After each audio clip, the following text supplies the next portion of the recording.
Okay guys, welcome back to another stream. Hope everyone is doing well.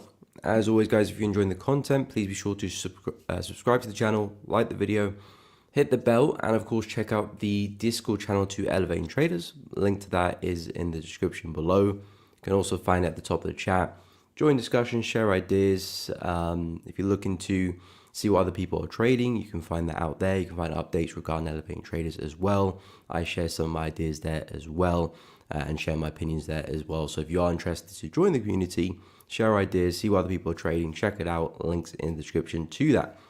But guys, welcome back to another stream. Welcome. Hope everyone's doing good. What's up, J Zone? Welcome to the stream. Good morning. It's afternoon in the Philippines. Nice. Hello from the Philippines. Welcome to the stream. What's up, Dimar? Welcome to the stream. Hope you're well. Lebsy, as always, good morning. Hope you're good. But yeah, as always, guys, I will start things off with the dollar. We'll go through the DXY USD side of things first. Gold, silver. We'll take a look at those pairs. Of course, any requests, let me know. Any particular markets or even time frames as well, let me know. Mostly I will be on the 4-hour chart. But if there are pairs you want me to drop lower, maybe a bit more intraday, let me know in the chat, and of course we'll take a look. But first things first, we'll go through the dollar. And then we'll go through some USD majors. What's up, the high elf? Welcome to the stream, hope you're well. Godfrey, good morning, hope you're well. What's up, Mo? Welcome to the stream. So first thing is first. So USD, we anticipated, well, at least I was anyway, some strength yesterday. Price was coming back into some nice healthy areas of support. And I was looking to see if we could get a bounce from this area. And we did get a bounce. We were trading, I believe, in the zone last time we were live. So yesterday, of course.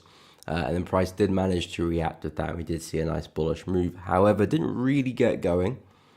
We did see some weakness step in overnight there, but the bias is still the same. If price can remain above 100.4, I am still looking for continuation to the upside for the dollar. And of course, that would take us naturally back to the highs here if we really do see that swing. So that would take us back into roughly the 102 area. So I'm still pretty bullish with the DXY. This is the 4-hour chart. We're still seeing higher highs and higher lows. Again, long term, I'm still pretty bearish on the dollar. My kind of expectation for the dollar is that we've had this very bearish move here.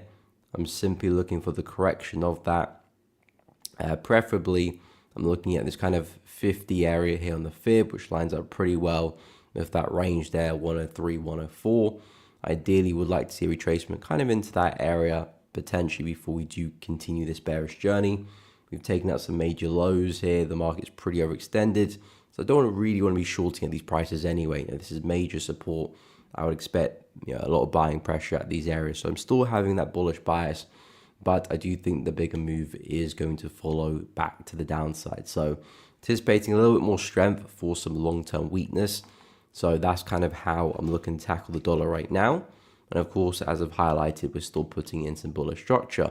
But because we did fail to really continue yesterday, potentially might be seeing price come back for another retest potentially. So we could be seeing potentially a double bottom, and there could be some nice entries there on the back of that. So maybe shorting euro, shorting pound, or Aussie dollar. We'll take a look at those pairs in a moment.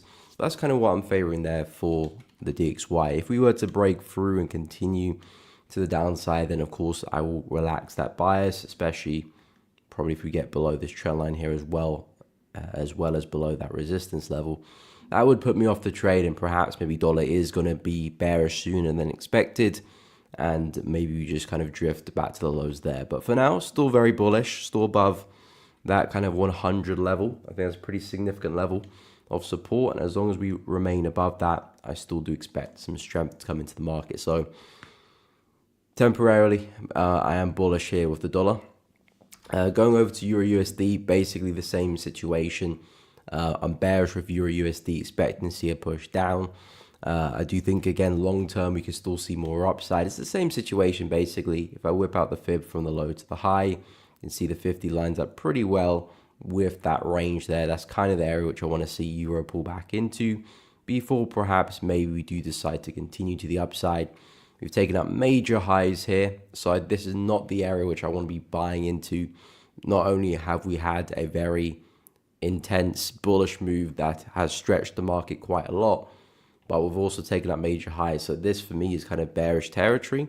So at least from a swing perspective anyway, that's not really where I want to take some buys and hold them for potentially a number of days. Of course, if you're intraday, you can take a buy here. If you're in and out within the day, you should be fine, because you're not looking for any prolonged move. But if you're looking to buy and hold a trade, not the best position for that. We want price to come back down into bullish territory, into areas of support, demand, like this area here, to potentially take it back up again. So that's really what I'm looking for Euro USD.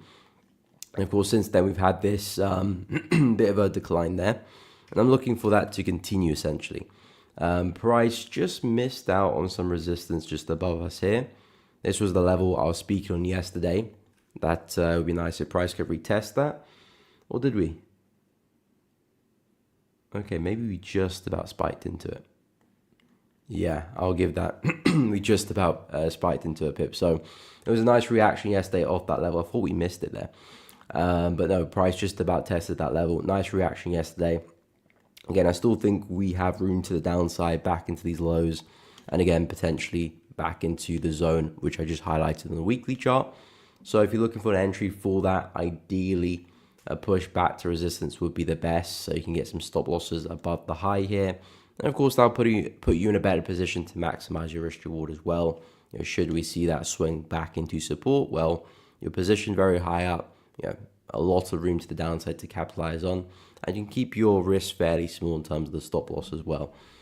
So yeah, Euro USD expecting another drop to the downside. Of course, this is very dependent on what the dollar is going to do. If the DXY does find support in the area we just spoke about, and that should help Euro take a bit of a dump as well. But I'm still looking for downside there for Euro. We've been pretty consistent with these lower highs, 1, 2, 3. I am looking for perhaps a fourth for, again, another move down. So that's my take there on Euro over the next few days. Pound USD, same situation as well. We spoke about this trend line here. It looks like price respected it pretty well yesterday. We had the first test over there, second test over there, and there was our third. I'm still expecting a bit more downside, at least back into support.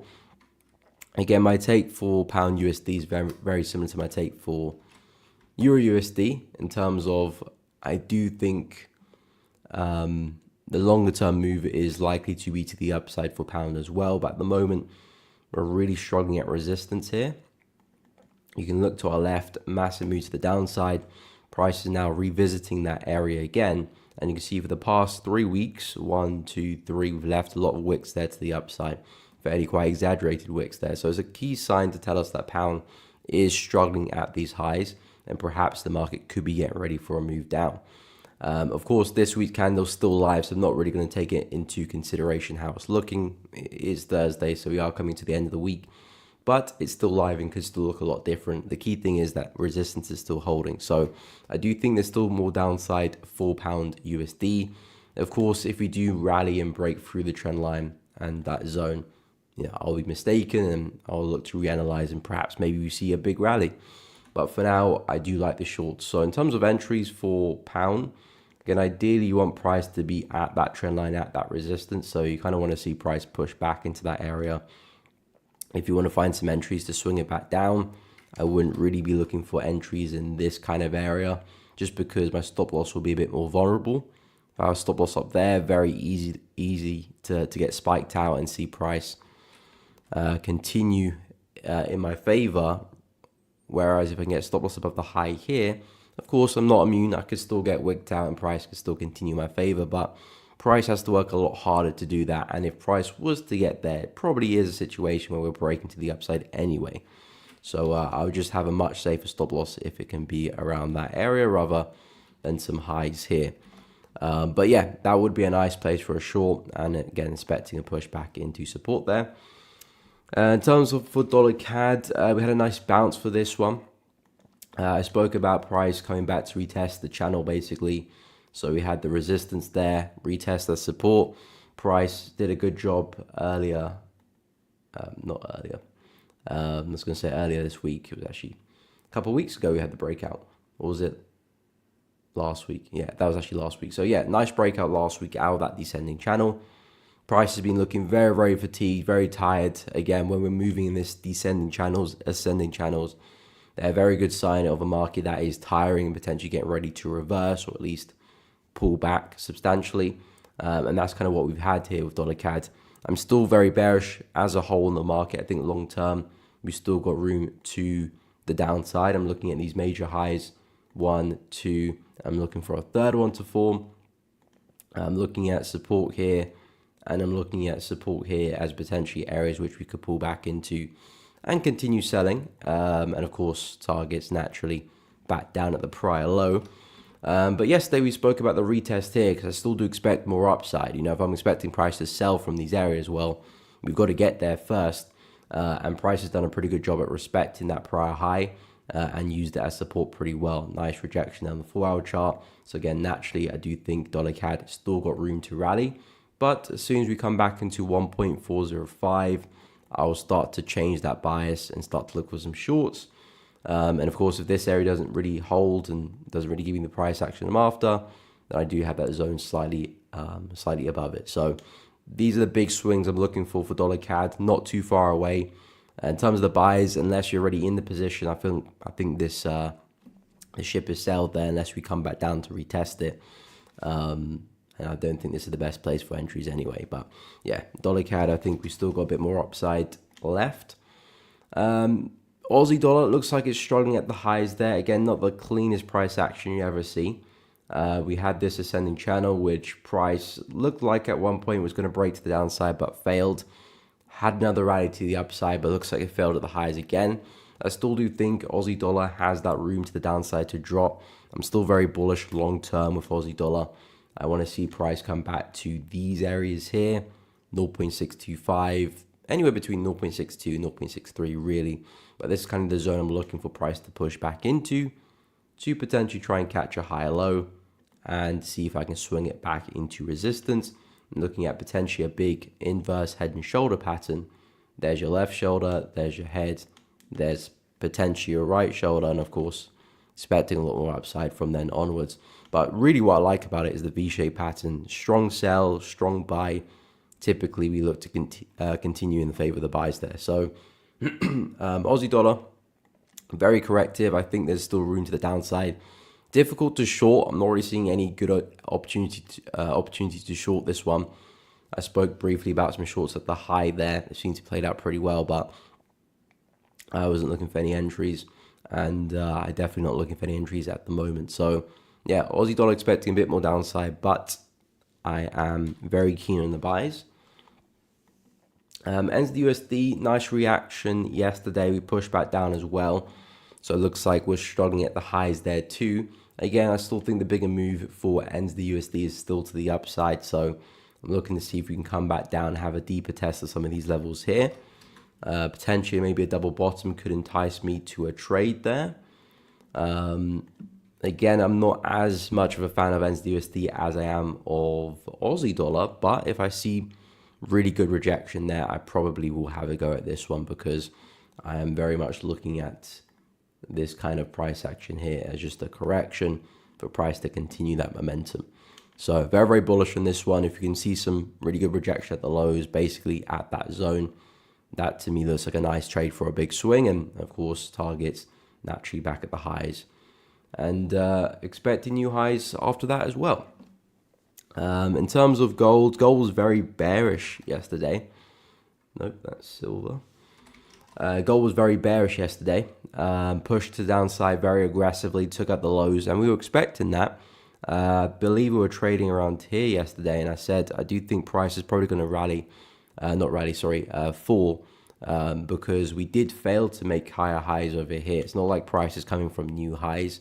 We're coming from lower highs in comparison to the all-time high. So it's a sign that gold is tiring, but nothing significant yet. You know, I'm still looking at this this channel here price is creating.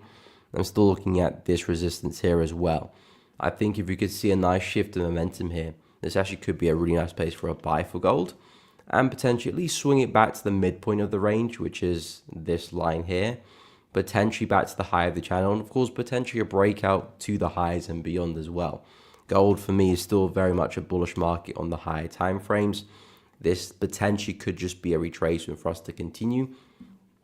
And yeah, we're coming to a very strong area of confluence, retesting the prior high as well as the lows of the channel. So if we are going to buy for gold, if gold is going to push and continue this uptrend, well, here is where I would expect it to happen. So if we could see momentum continue, we had a very strong bearish candle into that zone, a nice wick and an okay close there on the 4-hour candle, which is closed, but I need to see a lot more momentum to really indicate that potentially price is about to reverse from here. But I think it's a solid area. It really depends on gold whether we see a massive follow through or it's just a reaction for a day or two before we roll over.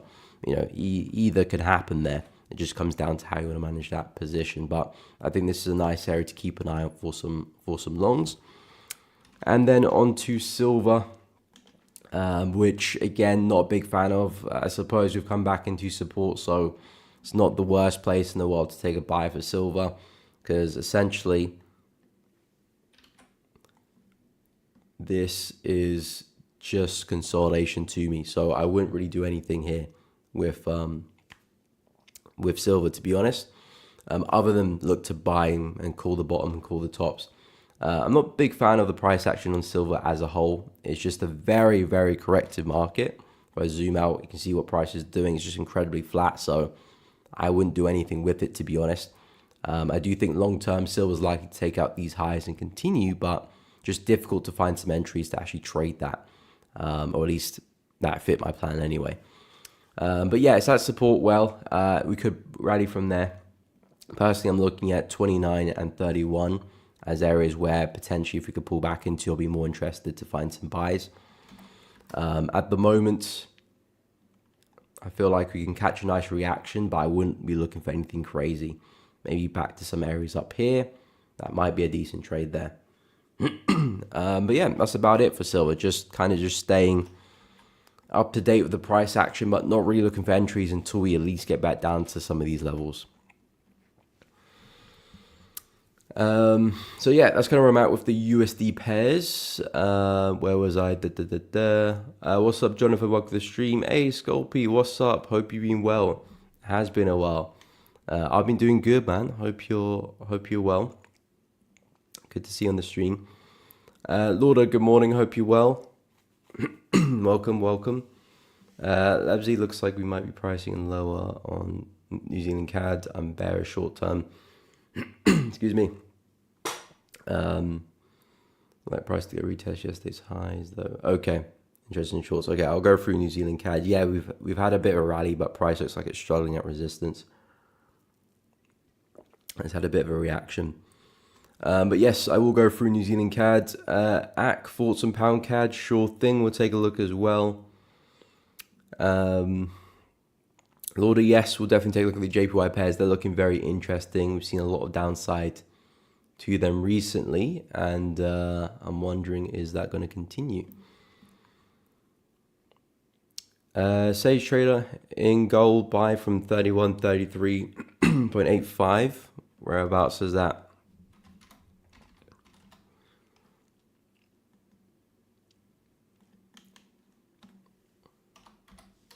Is that at the lows there? 31.33. Okay, somewhere around there. Nice, looking pretty good. Yeah, I think that's a nice spot to pick up some longs for gold, because if we are going to rally, that's kind of where I expect it to rally from. Of course, I'm not saying I'm expecting us to rally back to highs, but the potential is there. That's what I'm trying to get at. Sculpey, I do agree with gold analysis, as we never retested the previous breakout. We are currently retesting as we speak. Yeah, of course, yeah. We had a break for this area a while ago, but price never actually came back to retest this. So this is the first retest of this area, which could, again, invite a lot of buying pressure coming into the market at this particular price. So I do think we can see a reaction from here. Of course, whether it's a swing back to high is always difficult to predict that. In my opinion, gold is still very much a bullish market. Yes, we had a bit of a swing there, but it hasn't really done anything significant to tell me that, okay, we're now bearish. So I still think we can see a rally, and we'll see how far gold takes that. Ben, good morning. Good morning. Hope you're well. I've had a little account rebrand. Okay, cool. Can we take a look at gold, silver? Yes, we'll take a look as well. Okay, I'll go through New Zealand CAD first. Let me not forget the pairs. So I'll go for New Zealand CAD, pound CAD, JPY pairs, and then we'll go take a look at gold, silver. New Zealand CAD. So yeah, I've been very bullish on this one, but I didn't really get an entry for this one. And to be honest, it's becoming a lot more flat. So I'm losing a little bit of love for New Zealand CAD as at the start of last week, when I did catch the buys here, things were looking very, very good. But of course, momentum died out, came back, took me out break even. And since then, we've been pretty flat. We've had another rally to the upside, failed to take up the highs there, had a push down. Now, on the higher time frame, so daily chart, I still am pretty bullish. The way the market's had this V-shaped pattern here, which from my experience, V-shaped patterns have a pretty good success rate. When I see a V-shaped pattern very aggressive like this, I'm always going to be expecting price to push up. Of course, doesn't mean it always will happen, but that's always going to be my bias and my expectation. So I do still expect New Zealand CAD to see some follow through, but what we might see is another push down before we push back up. I was expecting us to rally from here, but maybe we sell off a little bit further before we push up, which I believe is still kind of what you're looking for, Lebsy, for New Zealand CAD. I think you mentioned yesterday, or maybe not the day before that, you're looking for price to come a little bit low before potentially pushing back up again. Maybe that's what's going to happen there for New Zealand CAD, because we are looking pretty flat now. So I do wonder, are we going to go and take out some of these lows, maybe grab some liquidity underneath that, and that potentially could be the catalyst to actually send us to the upside. New Zealand CAD is just not looking attractive to buy at all. I'm not really short-term bearish. I'm not really looking to sell it myself. But if we do come lower, I will be looking to pick up some long. So I'll look to see what we can do at this support level again. It's held pretty well once, twice, perhaps could be a third time as well. If we do break a little bit lower, well, I am still looking at this zone to our left, which is around 0.812. So pretty much anywhere within this territory, I'll be more than happy to pick up some longs for New Zealand CAD. I think that would be a very prime place for it. To be honest, I would actually prefer if we actually can take out these lows here. This wick low. If you can take out that wick low and then recover, that'll be a nice confluence to the trade. Because what I'm seeing now is potentially a bit of a bull flag pattern similar to what we've got going on for gold at the moment. If we could see another push down, I think that would be the prime spot for an entry, rally back to the top of the range and probably beyond from there as well. But yeah, I'm not really looking to short it. It's just a bit flat for me. But if you can push the lows, I think there's a solid buy opportunity there. But if you're looking to trade that move, I think it makes sense as well. So yeah, I do agree with that outlook. Okay, so we'll take a look at pound CAD. So pound CAD, keeping a close eye on this one. I said I was looking to short this one yesterday. I still am looking to short it, but haven't really seen the price action I'm wanting for the entry. I'm looking for a stronger shift in momentum from this area. We had a slight dip there, but nothing really significant. So I did stay out of the market. But if we could see price maybe wick through the high and give us a strong close, that would be something that would entice me for an entry and stops above the high. And the reason why I'm looking to sell pound CAD is I'm still looking for another swing high. We've got one over there, which gave us this low. Second over there, which gave us this low. And looking at potentially a big double top here for another swing back down again. Reason being, pound CAD's been in an uptrend for quite a while. I do think this is likely to hit a top and potentially push back down again. I'm being cautious. It definitely is a counter trend position. The market is very much in a comfortable trend to the upside. So I have to be a bit cautious with pound CAD. But I do think if price is going to put a top in and we are going to maybe have somewhat of the breather, there is a lot of room to the downside. So it's an opportunity which I'm quite interested in because of the risk reward is pretty large if this trend is going to top out. And in fairness, we've been looking very corrective as well. This push to the upside has been very, very slow. So again, it's showing signs that the market's fatiguing and potentially is putting a high to come back down. But the entry is very, very important.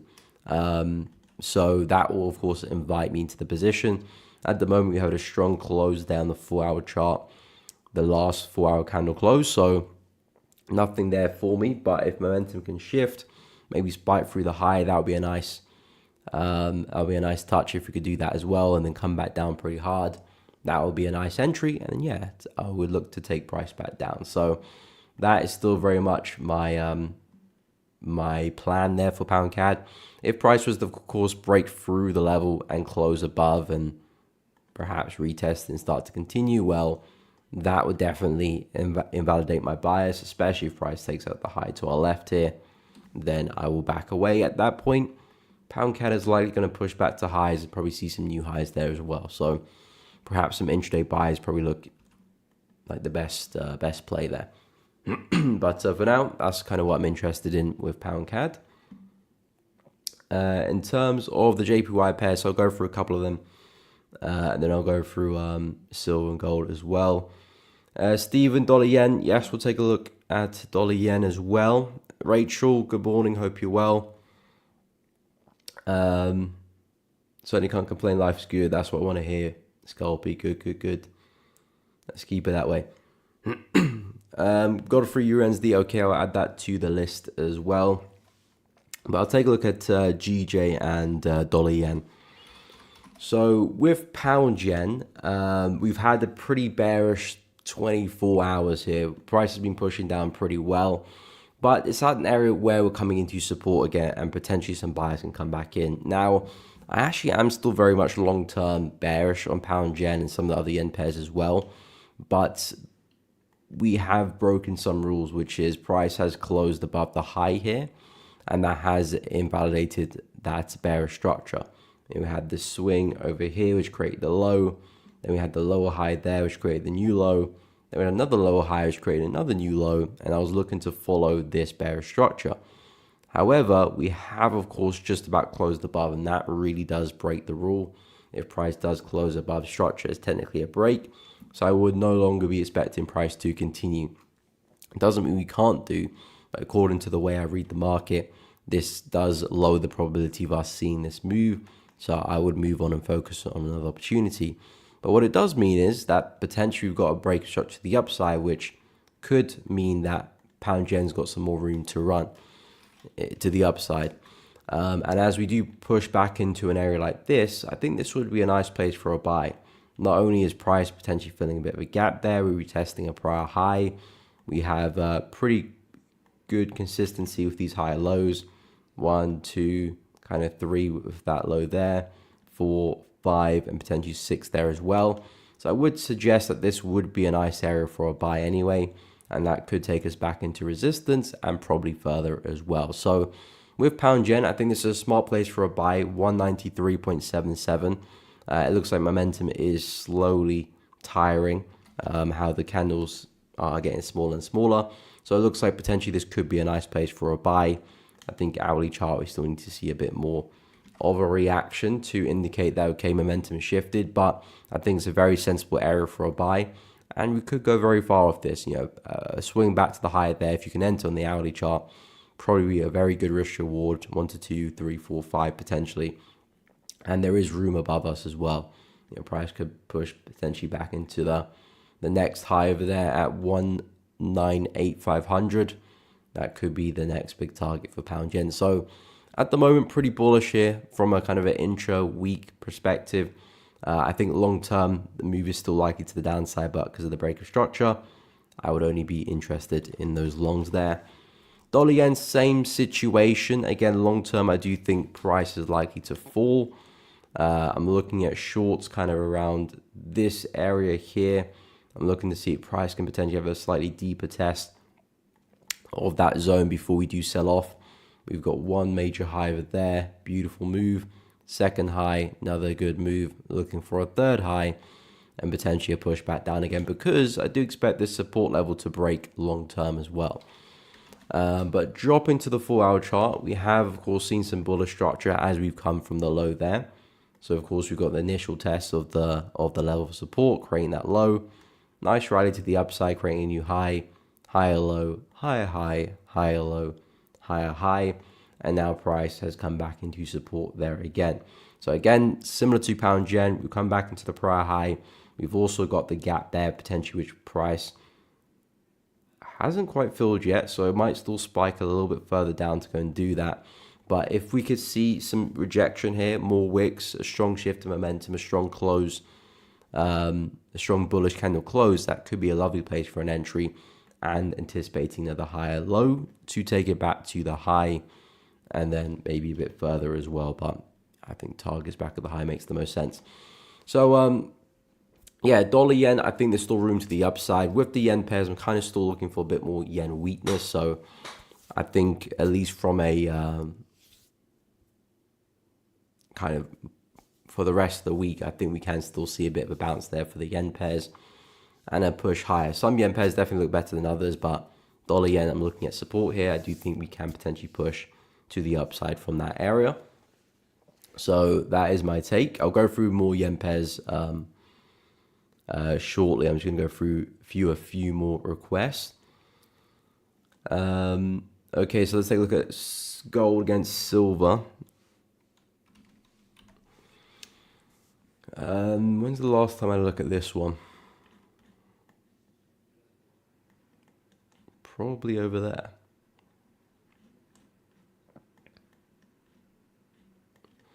When was that? That was back in September 2024. Wow.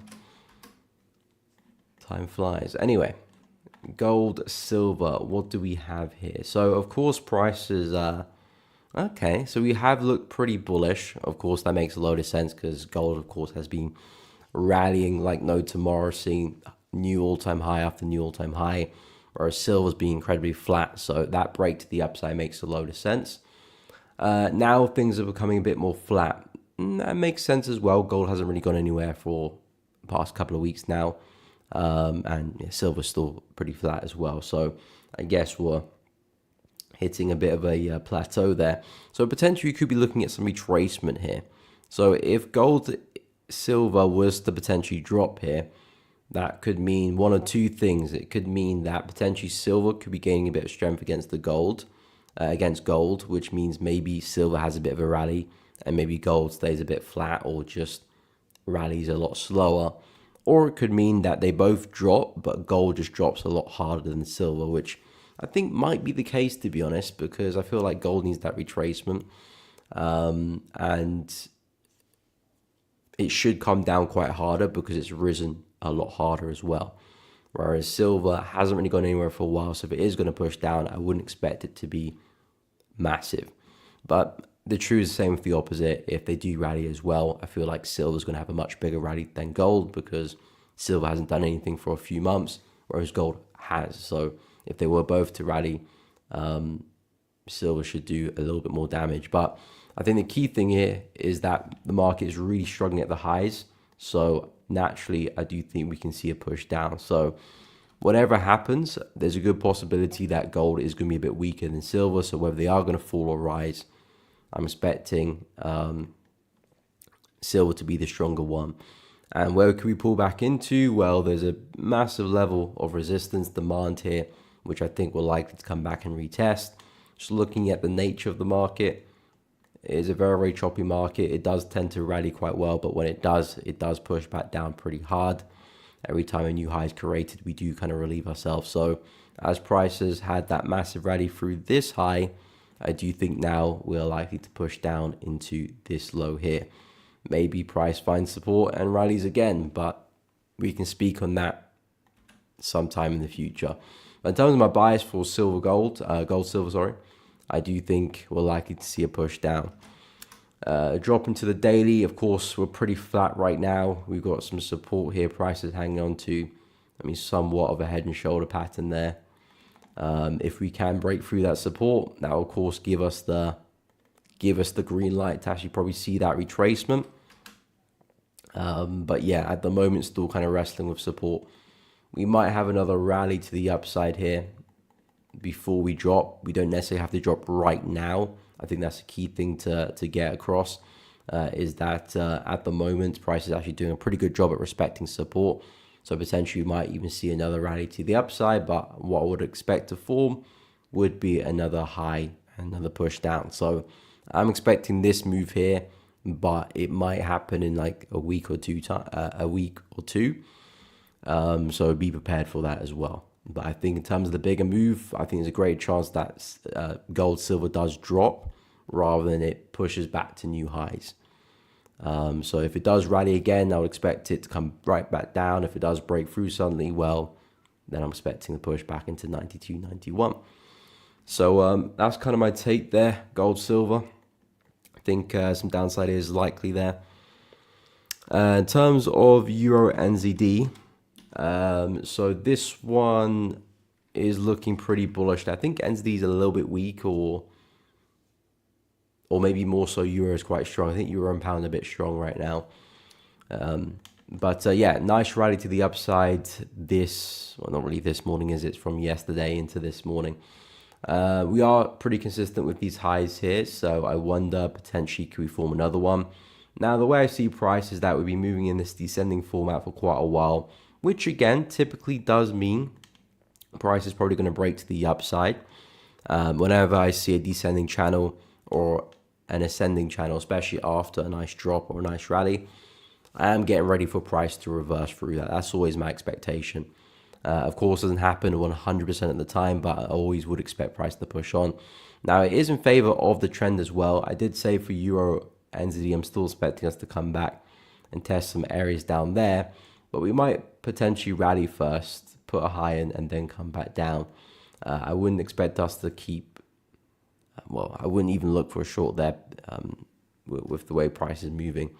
So with Euro NZD here, I would say keep an eye out for some shorts here, but I wouldn't look to try and hold into that trade for too long. Potentially a lower high could form and we could rally back down again. But because of how we're moving, I would expect us to break to the upside. So if that was to happen, there could be some nice buying opportunities on the breakout, of course. But what I'll be looking for would be a high to form and then a big push back down again. Perhaps somewhat of like a head and shoulder pattern. Left, head, right shoulder. Might be a bit of a reach there, but that's kind of what I expect to happen. But we can get into more detail when it actually does break out, which could still be a week or two away at least. But yeah, Euro NZD coming back into the top of the channel here. So I would say that could be a nice place for a short naturally. 1.91. Personally, not really my type of trade. Like I said, when I'm seeing these descending channels, always looking for the breakout. So I'm never really looking to try and follow it down, because I would expect the breakout to be the bigger move. And if that's the move you're after, then of course I would wait for the breakout to happen, then look for some retest. We had a lovely trade setup that looks pretty much exactly like that on dollar CAD. So as you can see, dollar CAD, nice descending channel to the downside. We broke to the upside, had a nice retest on the high there, and we did see a nice kind of rally, a nice bounce from that level. I'll expect something similar to happen with Euro NZD. Nice breakout, perhaps a retest of the high here. Could even be a retest of that high as well, but something similar and a rally to the upside. So that's kind of where I'm at with Euro NZD.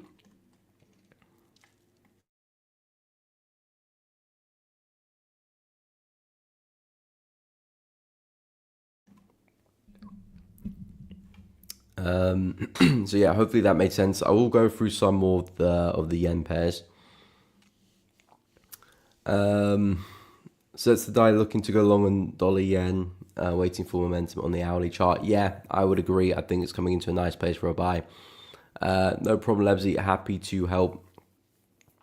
Yeah, so with dollar yen, as I mentioned, I think it's in a very smart place for a buy. Coming back into retest the high here on the left, as well as potentially looking to fill the range there. Not the range, sorry. Fill the gap there as well. So I think dollar yen, smart place for a buy. I think there's a good chance of another high low here forming. About 1, 2, 3, potentially a fourth one could be forming. And of course, naturally, I would expect us to take us back into resistance. As I expand to the daily chart, not even the daily, if I go to the weekly, you can see we're coming from very big support here at 141. First test, second test, third test, very strong level of support. Price reacted from that. The two prior tests of this level, we've got major rallies.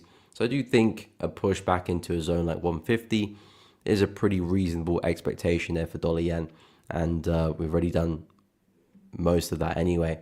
So, but my long-term expectation for dollar yen is still a rally back down into support, but I think we've got a bit more upside to follow first. So yeah, I think entries on the hourly look good. That way you can maximize your risk to reward and really get that sweet spot for an entry. Potentially a bit of a double bottom is forming here. We tested it once, come back down, tested it twice. What would be nice would potentially be a bit of a wick to the downside. There may be a strong close after that. At the moment, not really seeing momentum shift as we would want to see it, but that can change come this afternoon. But yeah, I would keep an eye for entries in this area, 145, 700 really. And if things look good there, you got a pretty nice swing on your hands there. You know, you could be looking at a pretty big trade there. Again, don't necessarily have to have your targets all the way up there either. Could even be a trade back to the high here. But nonetheless, I think it is a decent opportunity. I think it's coming to a very smart location. Just need to see if we can get that reaction to justify the entries and potentially see a rally to the upside again. So yeah, pretty bullish here for dollar yen as well.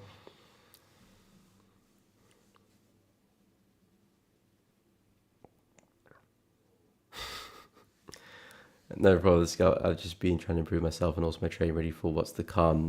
Yeah, again, sometimes you need some time off as well.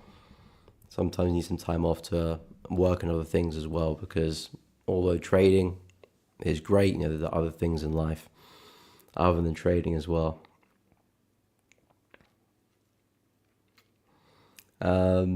No problem, happy to help. Can you look at EuroCAD? Yes. Okay, I'll look at EuroCAD and I'll go through the rest of the yen pairs.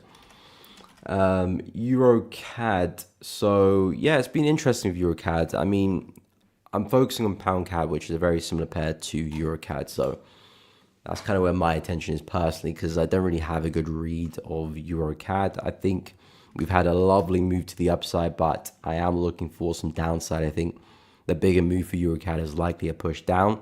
I think the market is quite stretched and we're likely to pull back now and perhaps come back to retest some of these areas here. 1.52. We've got a major kind of area of supply there, which funded this huge swing to the downside in 2022. We've come back into that kind of area of supply. So I do think naturally a lot of sellers are jumping into the market. I think naturally a lot of buyers are taking positions, especially long-term buyers who probably would have bought throughout this bullish phase here. Well, probably their targets are roughly coming back into this area here. So I think a lot of buyers are looking to exit those positions. Sellers are naturally jumping in. And I think we could at least get a bit of more of a reaction. Even if EuroCAD is long-term still going to break through this area, which very much could be the case, I think we can still see a bit of a move to the downside. So EuroCAD, for those reasons, I'm starting to look for some selling opportunities, but I have to admit the structure isn't looking great. We've had a push down here, sideways, another push down, sideways. So there is some bearish structure, don't get me wrong, but nothing that is of quality, nothing that I'm looking to follow. So I'm staying very much just observing price, to be honest. And the way we retraced this time has made things a little bit awkward as well. You can see we've had lovely drops, sideways move, drop, sideways move, drop. Now we've had a very kind of steep correction. So probably a sign that the buyers are coming back into the market as we come back into some areas down here. So I'm looking to see potentially if we can maybe form a bit of a head and shoulder pattern. Maybe that could interest me. You've got your left kind of a hit, your left over there head, possible right shoulder. Maybe something like that could look interesting. But yeah, I'm just not seeing a great opportunity here for EuroCAD, to be honest. Yes, we're coming back into some supply here where we could potentially sell off. So I would say that looks like the best opportunity for me, but I still wouldn't just justify that as a great setup. I think pound CAD looks a lot better. Risk reward looks a lot better as well. So I think I'll just focus my attention there. But yeah, this is an interesting area from a seller's perspective, especially in the 4-hour chart. Could see some momentum from there, but I just don't think this is a quality setup. So staying away from EuroCAD for now, but I am bearish and I am still looking for a push down into 1.52. If it's from this area or maybe rally a bit further, maybe even back into the high before we drop. But that's my bias on EuroCAD.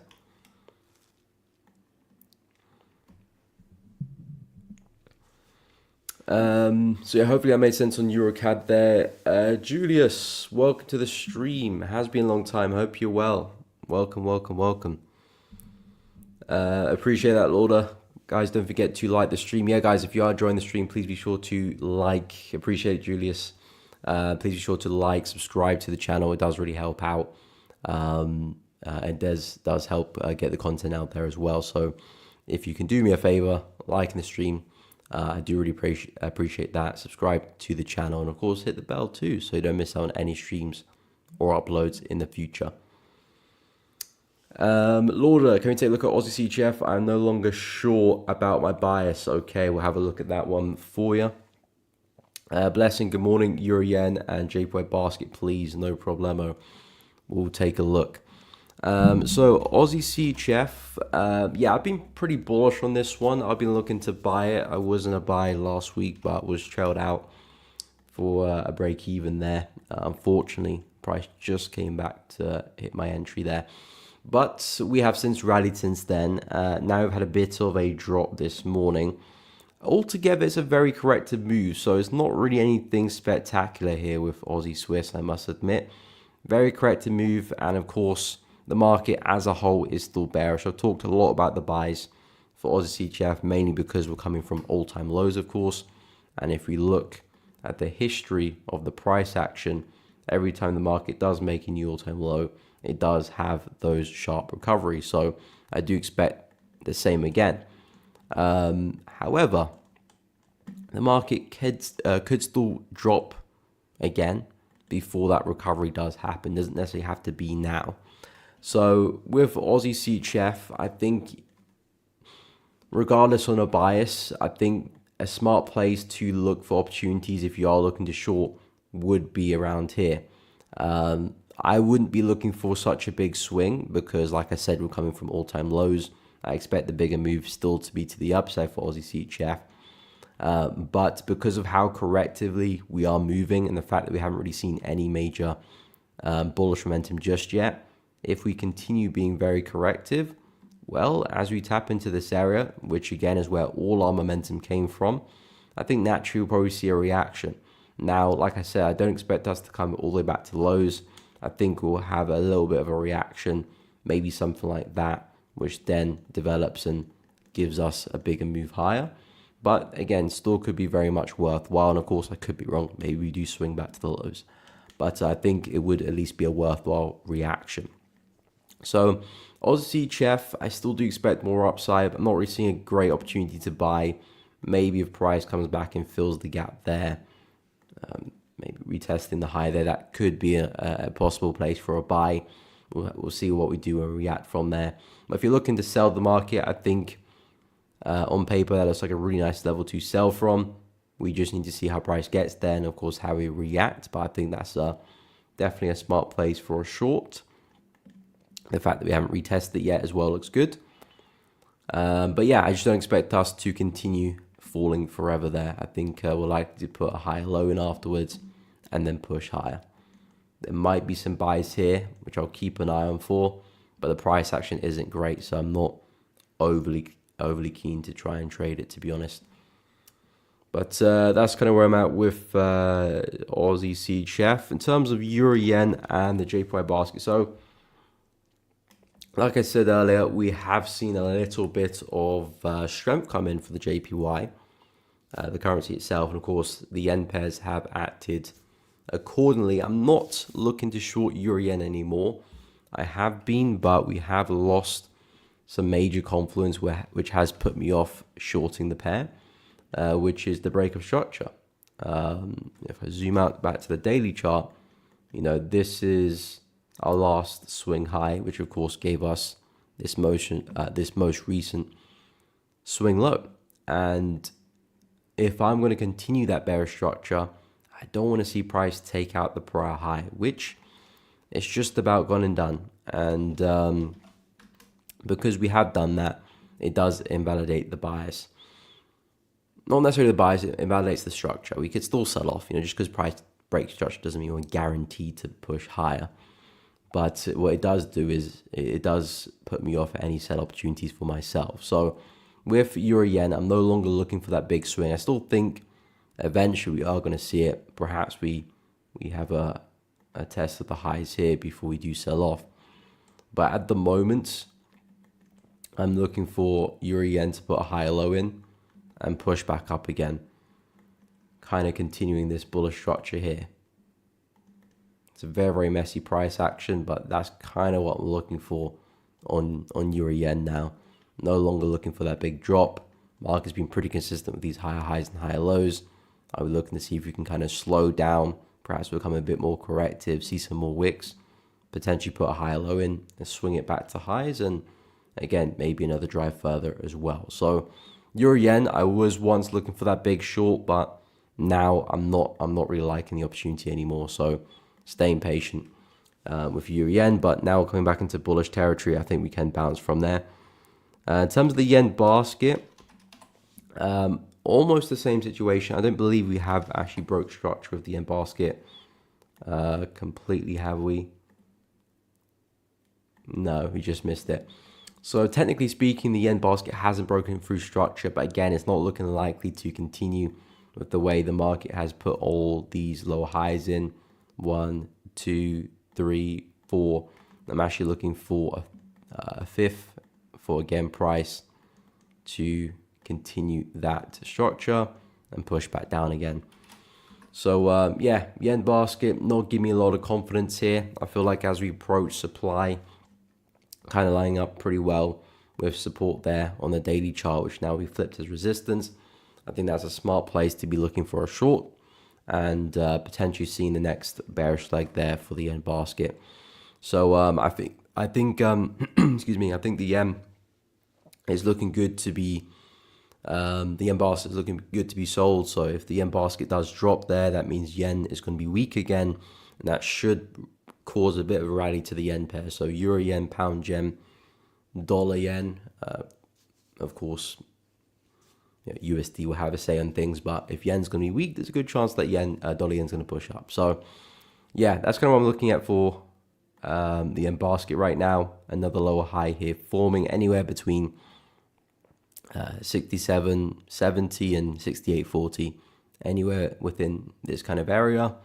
I think there's a likely chance we do see a move down. So hopefully that made sense.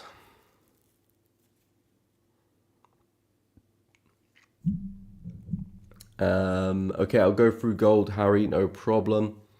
Antonio, don't sleep on the long entries on the CGF pairs twice in the last 14 days. Yeah, I still think that is the bigger move, Antonio. I do agree, especially dollar CHF with the dollar having much higher interest rate than the franc. I've been in long since 8150 collecting swap. Okay, nice. Looking to play the swap there. I will go through some of the CHF pairs as well. But yeah, I do think that's still the bigger move. They've had crazy moves. Well, not recently anymore. Kind of well, recently too. But last year as well. And I still think they've got room to recover. Oz CHF, CAD CHF, and New Zealand CHF, those three CHF pairs are coming from all-time lows. So naturally, I do think they can recover and see some upside.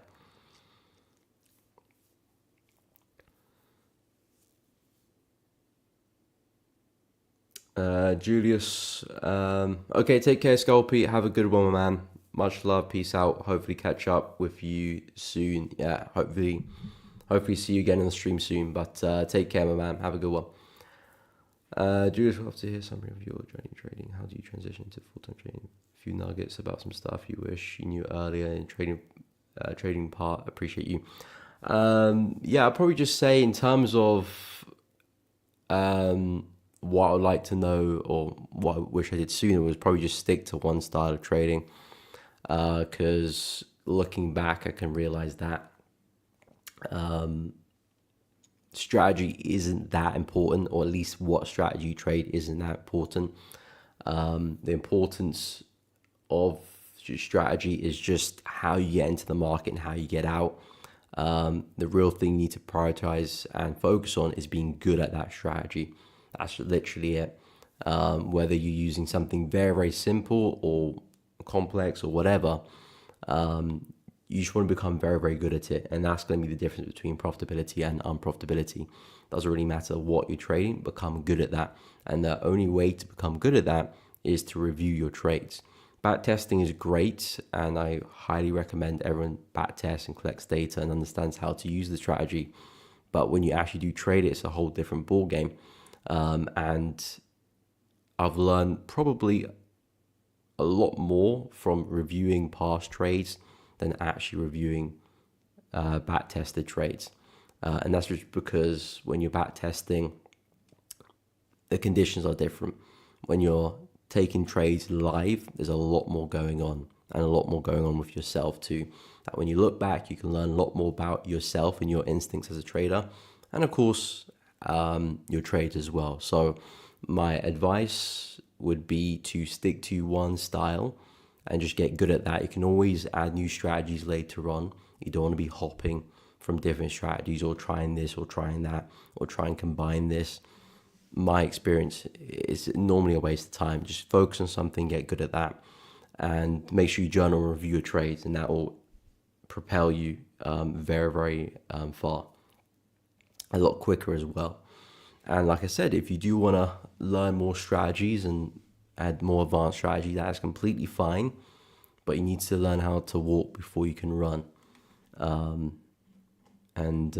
Yeah, that's what I would say.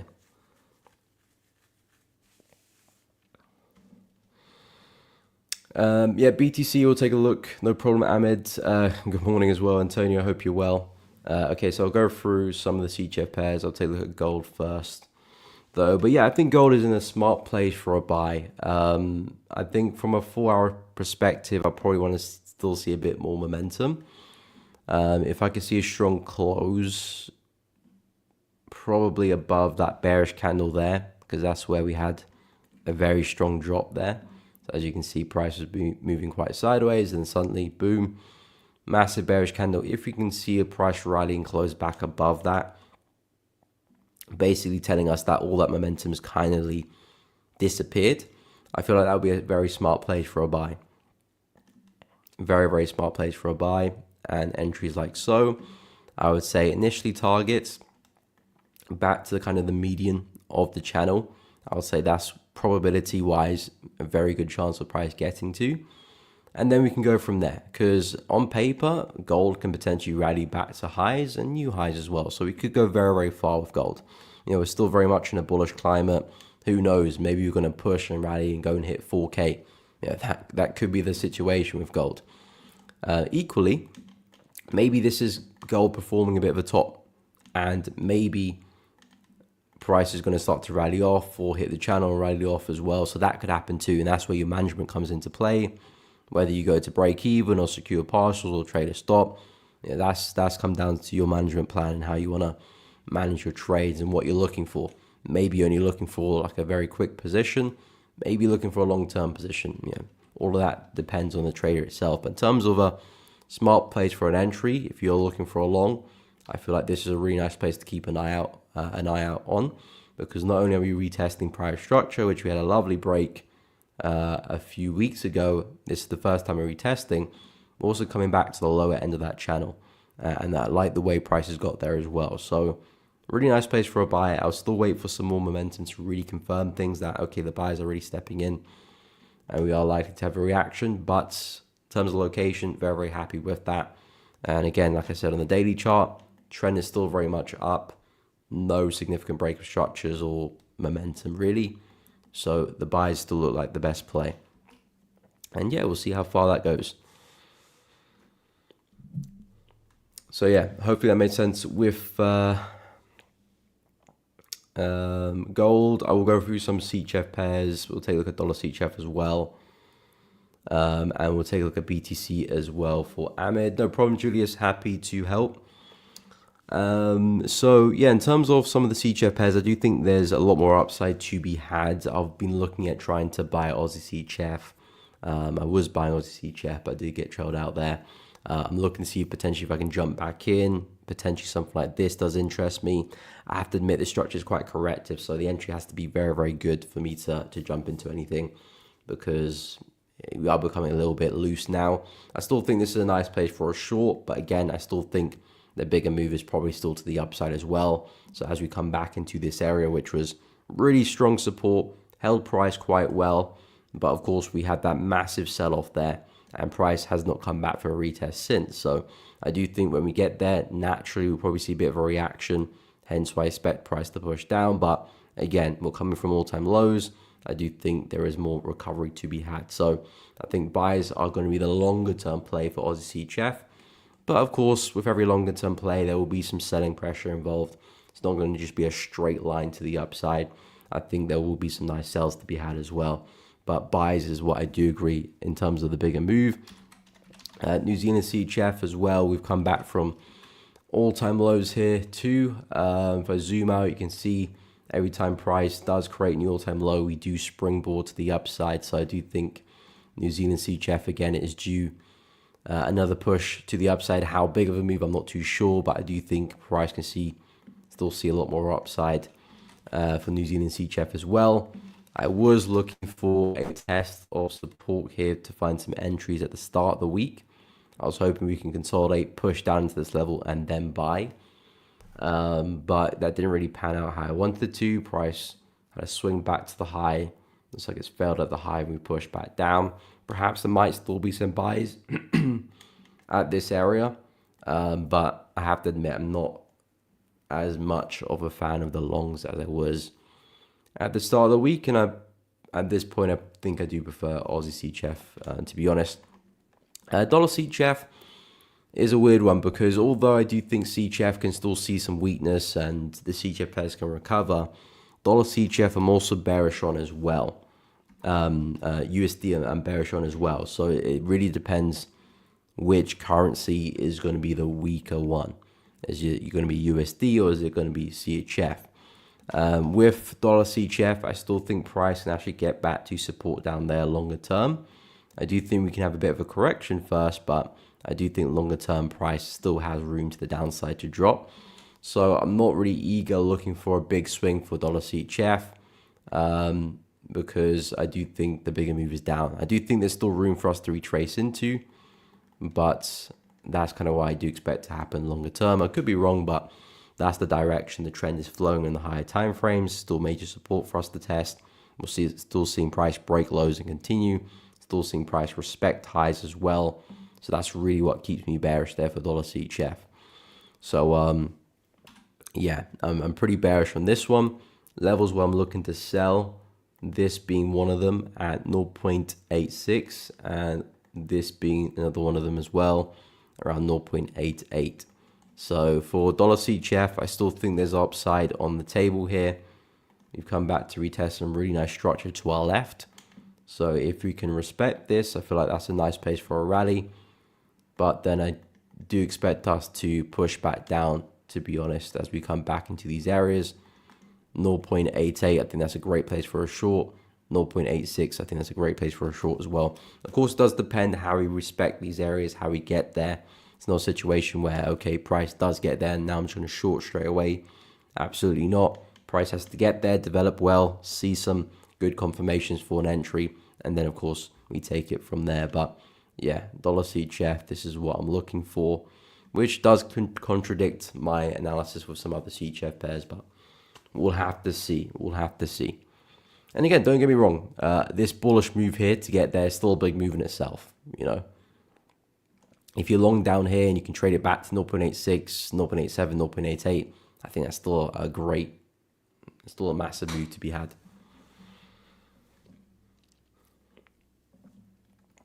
Okay, BTC will go and take a look at for Ahmed. What's up? Follow the trend. Welcome to the stream. Hope you're well. I'm doing good. Thank you for asking, my man. I'm doing good. Steven, no problem. I gotta go, but catch you on the next one. All right, take care.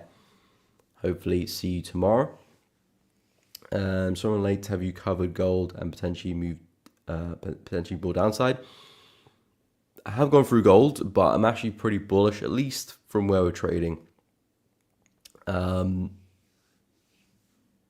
Nope, 855 to 0.87 makes sense for short opportunities. Yeah, that's kind of where I'm looking, Antonio. Yeah, anywhere around here to there is where I'm looking. Basically, what you said there, to be honest. So once price starts trading around these areas, then I'm looking for price to continue. Simply just because I'm looking at the monthly chart, which of course does well to encompass the overall price action and the overall kind of what price is doing, and it is still very much in a bearish trend. And the way I see it, the market has formed a bit of like a triple top here, if you will. Tried to rally once, twice, a third time, didn't break, and now we've gone and shattered through lows. So I do think that's a strong sign that says, okay, sellers are very much in control of the market and we're likely to come back into support there. But equally, I do think we've still got room to retrace first before we do continue selling. So yeah, I like those areas for some shorts. But in the time being, I think we can see some upside. But yeah, in terms of gold, follow the trend. I am actually pretty bullish, at least in terms of where we're trading right now.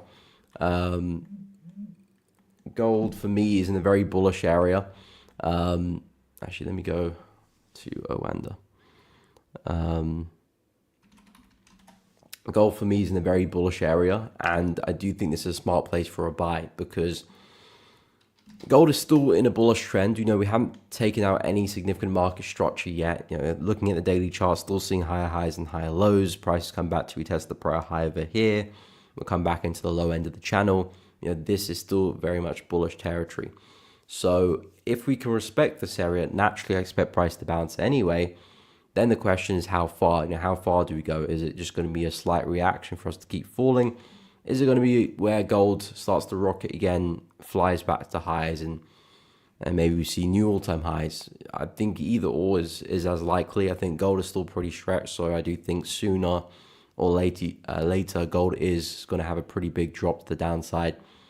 But then again, we're still on a trend. We could still see at least another swing before that does happen. So it's difficult to predict. But again, as a trader, we're not trying to predict. We're just trying to position ourselves well in the market where if we can see a rally, you know, we can profit well from that. And I think this is a smart place for a buy. So as I said earlier, if we can see a strong shift and a close above that candle high there, I think that's a smart place for an entry. Really confirms momentum has shifted in favor of the bulls. And then I said, in terms of targets, I'm looking at the middle of the channel, the upper channel, and basically the highs there. Either one of these areas price could roll over from. And I guess we'll find out which one it will be, or of course if we break through all of them. But I think this is a smart place for a buy. So I'm not really so enthusiastic about the sells right now for gold. I know prices dropped pretty hard, but we're coming back into bullish territory. So I would not be looking to continue selling that.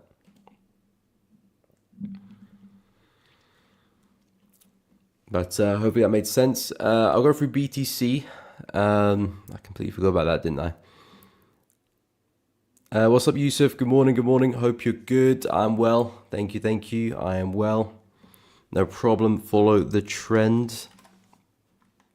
So yeah, Bitcoin looking a tad bearish. What does this mean? Well, I'm still very, very bullish on Bitcoin. So that bearish move there hasn't done anything for me in terms of bias. Again, we can't predict every fluctuation of Bitcoin, but what we can predict is potentially the direction. I mean, price can either go up or down, so it's a 50-50 shot really. And I would argue there's a greater chance that price has still got more room to the upside before we do see a big push down or a reversal. We could still push down, but if we do, I would expect us to find support and push back up again to fulfill that move. So my expectation for Bitcoin is still a push back into 108K, back into that resistance. I feel like we probably could see new highs, to be honest. So 110, 112, I feel like we'll probably see that happen as well. in terms of smart place for a buy, well, I still think this range below us around 96, 97k is still a very, very smart place for a buy. Equally, there is a support level which we're coming into now, which we could double bottom at as well. I think this is still a smart place for a buy, especially intraday. If price can show some really strong signs of rejection here, wicks, maybe a strong bullish engulfing candle, I think that's a really smart place for a buy. There's a lot of momentum in the market right now. We might just continue to rally without potentially a deeper pullback. This would be a lovely place for a buy, 100%. It would also mean a greater risk to reward for the trade, not necessarily, but at least a bigger swing to catch and take advantage of. So I think a retest of this area would be great, but like I said, we might only see something like this happen and price might rally from there. So I would keep an eye on 101.530. I think that's still a very sensible place for a buy. If that doesn't play a ball and price does break through, well, 97k becomes our level of interest. But yeah, for me, Bitcoin just still looks very bullish to me.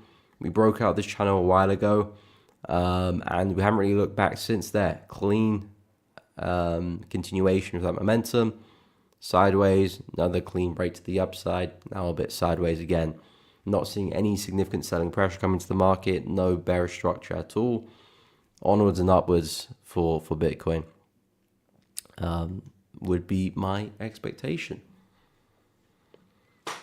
So yeah, very, very bullish here for Bitcoin.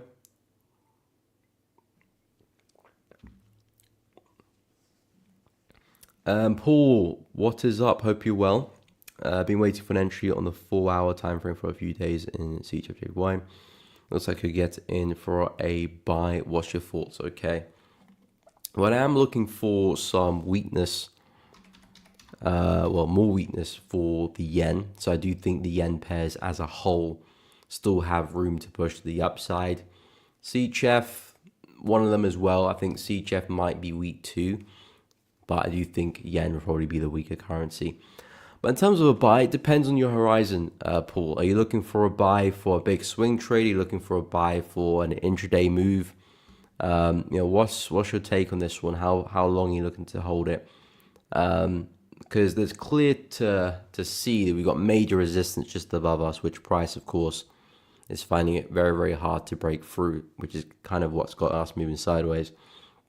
I do like the move to the downside because I'm looking at these higher lows, 1, 2, 3, and potentially a fourth.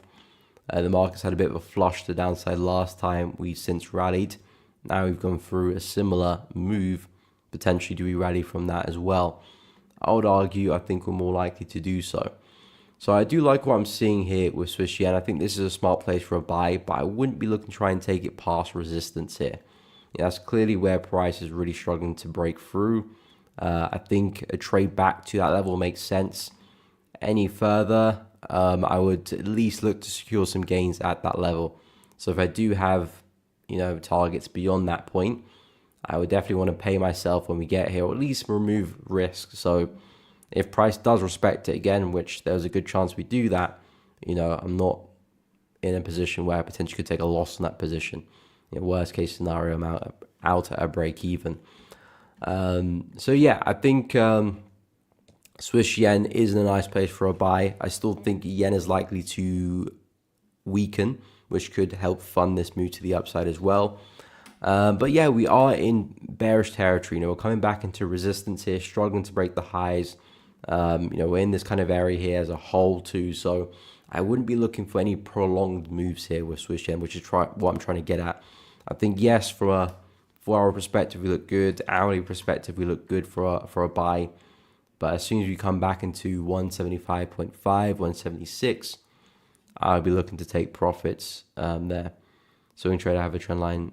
Okay, I think we probably have the same trend line, to be honest. So yeah, I think it's a nice place for a buy, but I'd watch out that resistance. I'm not saying you can't target levels beyond that. Maybe you're looking to target, the high up here, which again, nothing wrong for looking for big swings, but we do have an obstacle in front of us, so I would be cautious as we come into that. And especially because we already had such a big swing as well. The market's already been bullish for a while. So I wouldn't necessarily try and look for another big move because you already had one. Doesn't mean we can't see it. It just means we're less likely to. But yeah, I think it's a nice place on the 4-hour chart, a nice place to position yourself long, and we've got some lovely resistance above us. So I think that's a nice target to have.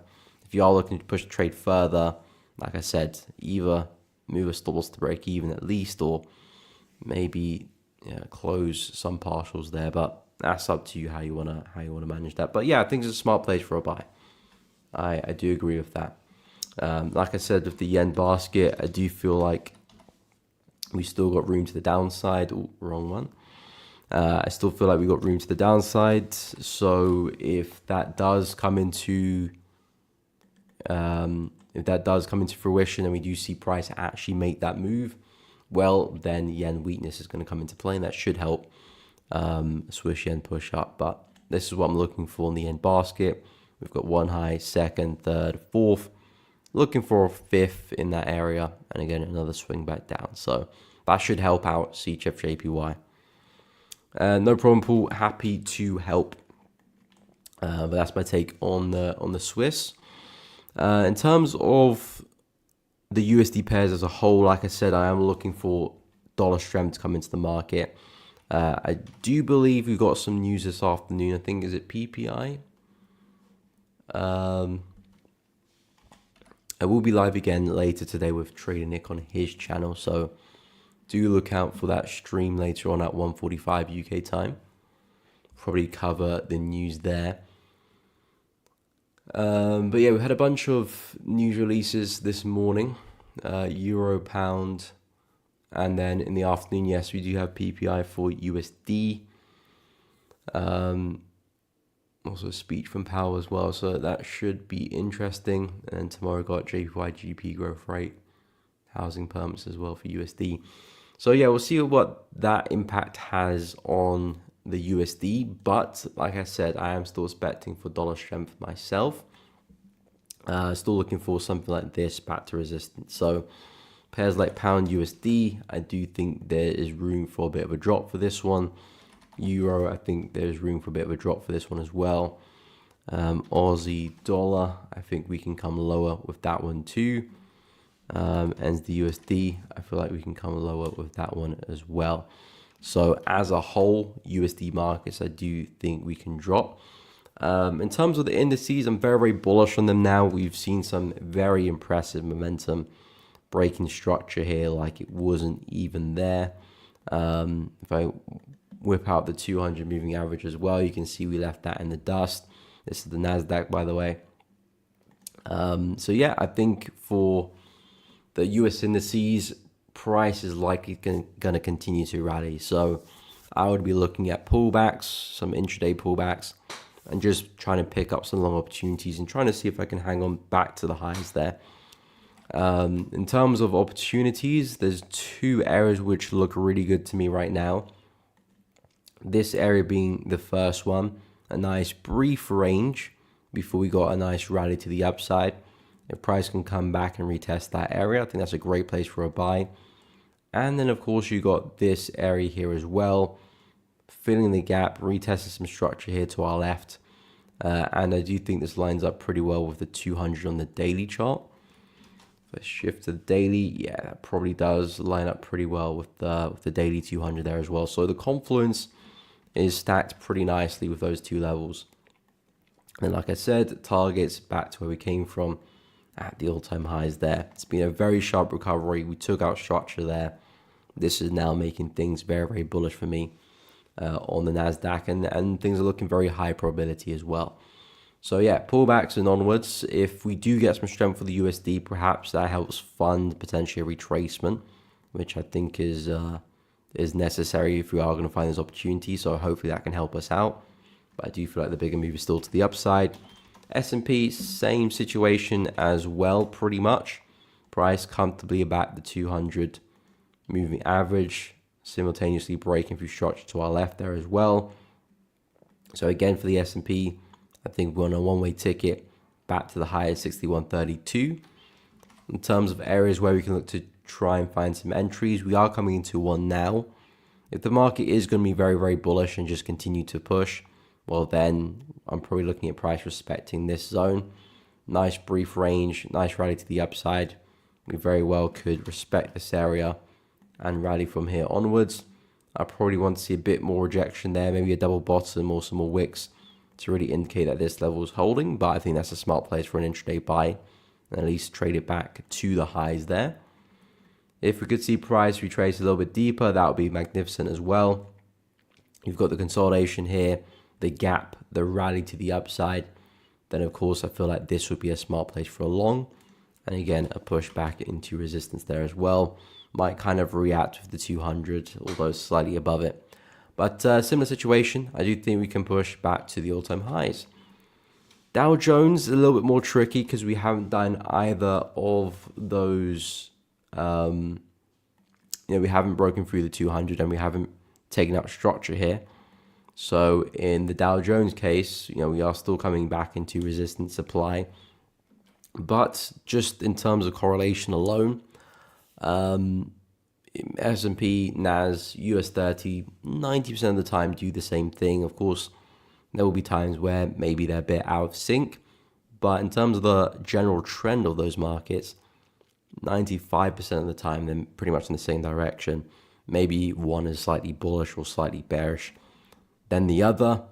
But their general trend is the same. So if S&P and NAS are going to continue to rally back to the all-time highs, well, US 30 is probably going to join the party as well. Maybe it takes a bit more time, but I expect more upside for this one too, despite the fact that, again, still respecting supply, still respecting the 200, which of course are bearish signals, but because of our knowledge of what the other major US indices are doing, I do think we can still rally to the upside for this one, back into resistance and probably further as well. So looking at US 30, I would say keep a close eye on this 41,500 area.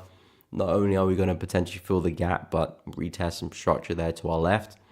I feel like that would be a very smart place for a buy to swing it again back into resistance and potentially further than that as well. Maybe finally then we do get the big break and price continues to rally. But that would be my expectation there for the Dow Jones. In terms of the DAX, last time I had a look at this one, we were looking very bullish. Still mostly the case. Perhaps we are starting to slow down a little bit, but can you blame the DAX? It's been very, very bullish. It does need to take a bit of a breather. But then again, I'm looking at price action again this morning. That was a very nice wick to the downside. Looks like momentum is shifting. This candle's about to close in an hour's time. If we can close like that, I think we'll probably got a good chance to rally this afternoon. Back into some resistance and potentially back into the prior highs and potentially new ones as well. So yeah, looking at the DAX, very, very bullish right now. I think that's the story as a whole. A lot of the indices are looking like they have recovered very well. UK 100, same situation there as well. Price has recovered this one pretty well. Nice push to the upside, although this one is coming back into supply to our left here. So I probably wouldn't be as eager to buy the FTSE as I would be like S&P or something. I still think we can rally through, but it's a bit more of an awkward location. So yeah, I'll probably leave this one alone, to be honest. There are other indices that look better. Yeah, I wouldn't really want to be trading into that, to be honest. I think that's a bit more of a risky shout. But other indices as a whole looking very bullish. I do think we can see price continue to rally from then onwards. But yeah, in terms of my watch list, like I've said, I'm looking a lot at... wow, Aussie Yen's pushing down quite hard there. I'm looking a lot at pound CAD to see what we can do at resistance here. If we can hold that well, I'm looking to short. At the moment, it's still looking pretty bullish, but hey, things can change very quickly, so going to keep a close eye on that. Yen pairs, like I said, I still think there's a rally to be had to the upside. Euro Yen, I think that we can still see a push up. Pound Yen, I still think we can see a push up here. I think Pound Yen's coming to a very, very nice area for a buy. I think in terms of entries, you could use the 4 hour, could use the hour for entries there. 4 hour probably be the slightly safer opportunity. you have to be a bit more patient to wait for the entry there. But of course, it would mean that maybe your stop loss is slightly bigger, so your risk reward won't be as great as it could be. But potentially you could take a few less losses, so it could make up for it. But I think that's a smart place for a long there for pound yen. Like I said, we broke structure there, which has pretty much put my bearish bias to one side for now. And for pound yen, I'm more focused on this bullish structure here. It's our last swing low. We had a beautiful swing to the upside. I do think pound yen's got a good chance of seeing a swing like that now. Aussie yen and New Zealand yen have looked pretty bearish, and I believe that's more so to do with Aussie and NZD. Aussie's looking pretty weak, NZD's looking pretty weak. We have pulled back into resistance here, and it looks like price is really struggling off the back of that. But despite that, I still do think Aussie yen's trajectory again is still likely to the upside as well. Again, as we push back into a nice area of confluence, again, we had the gap at the start of the week, testing a prior high. I think that's a very smart place for a buy. If we could see price react there well, maybe again a nice double bottom, strong bullish engulfing candle. If we see that as a combination, I feel like that's a great entry to again potentially take price back to highs and higher as well. We've been very, very consistent with the higher lows, similar to pound yen. I'm only looking for that to continue unless we have a surprise shock and a break of structure. Well, that makes things interesting again. But at the moment, I do think pound yen can rally. New Zealand yen, I do think New Zealand yen can rally as well. Although I must say, I was looking for this area to bounce for New Zealand yen, and it didn't. We had some nice confluence there. We had the trend line coming into play. We had the retest of the high there. Of course, the gap there as well, but it looks like price has completely filled that now. But yeah, that area didn't hold. Again, a break of the trend line isn't as significant as maybe people would think it is. Trend line, diagonal support resistance, a bit more subjective, not necessarily an indication that the trend is about to turn. For me, it's always the structure lows and highs. These are the big indications if the market will turn or not. And again, even these have flaws as well. They're not 100% certain, but I would say waiting for lows and highs to break are definitely more reliable. It's more of a confirmed move that price is going to turn around potentially or not follow that structure anymore. So yeah, if New Zealand yen can continue and break the low there, that makes things very interesting at the moment. Currently, price is it's still just about respecting some structure. If you can start to see price really reject that well, I still think there's a good buy to be had for New Zealand yen. If not, I think I will keep an eye on the low like this. This to me looks like a really big possible head and shoulder pattern. Left head, possible right shoulder, that's your neckline. Something like that could be very interesting going into the long term. Of course, very hypothetical setup, nowhere near possible entries for that, so got to be very, very patient. But the key thing I'm trying to get at for New Zealand yen is that we've had a break of structure. Prices closed above resistance there, our last swing high, which of course sent us back to the low.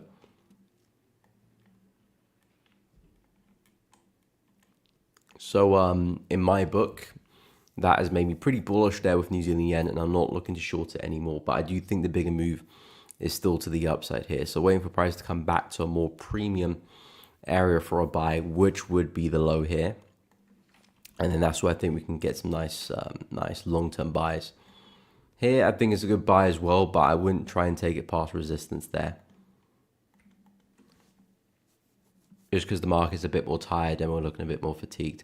But again, that's still the plan there for the yen pairs, as long as the yen basket respects that area. Very, very crucial. In terms of some of the crosses, haven't really been a big fan of the crosses, haven't really traded them much.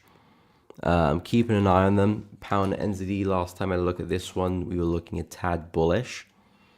A bit more than a tad right now there. Price is doing a pretty good job at rallying to the upside back into resistance. Okay, so now we're at an interesting area because, like I've said with pound NZD, I do think the market is going to form a top soon. Potentially already has. And we could be looking at a big push to the downside. I'm looking to see if the market can respect this area here as resistance and potentially sell off. So I actually am looking for opportunities to take pound NZD back down off this level. But of course, a big rejection is key if I am going to get short on that from that level. Again, I'm kind of looking at somewhat of a head and shoulder pattern forming. You got your left shoulder over there, you got your head over there, you got your right shoulder over there. That's kind of where I'm looking to see if I can take price down from. If price does rally through this well, then I'll back away. Maybe price is going to rally back to the highs and prove me wrong there. So that could be very much the case as well. At the moment, going to see what we do at resistance. Momentum looks good. I think we're probably going to see a lot of these crosses rally at the moment because of how strong euro and pound are right now and how weak NZD and Aussie are. So yeah, they are rallying. GPAUD will be rallying there as well. Yep, seeing some upside. Lord, I'm patient waiting for buyer on New Zealand yen as well. Okay. Yeah, I agree. I think there's a nice setup there. I think all the yen pairs are kind of giving us similar vibes, to be honest. I think New Zealand yen might be one of the better ones. Ben, just going back to this gold silver analysis, just had to go and do something. Okay, yeah, I agree. Expecting silver to show some strength against gold soon. Yeah, I agree as well. I'm not too sure which direction though, because of course if the gold silver market does push down, it means of course silver is stronger than gold, but it doesn't necessarily mean that gold and silver are going to come down or go up. It doesn't necessarily mean if they're both going to rally, but of course silver is going to be stronger than gold, or they're both going to fall, but gold's just going to be weaker than silver. Gold's going to have a bigger drop. But yeah, I do think either which way, gold is going to be the weaker currency, likely. So I think definitely something to consider if you are looking to trade gold or silver. If you are looking to buy them, well, probably silver is the more attractive opportunity. Looking to sell them, then I would say gold is probably the more attractive opportunity there. And of course, you got to bring it back to your price action. Make sure you're taking a good trade based on the chart as well. But yeah, I never really look at gold, silver. How come you were looking at gold against silver, Ben? Is that something you trade or just looking at the correlation between the two?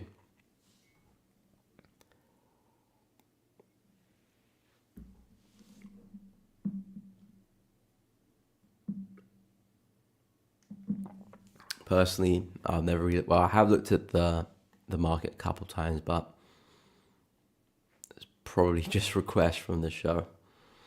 But yeah, the cross is looking fairly interesting. I think it's safe to say that NZD and Aussie are pretty weak at the moment. In terms of euro pound, I have kept an eye on euro pound. I don't normally do this, but the setup did interest me coming into the week.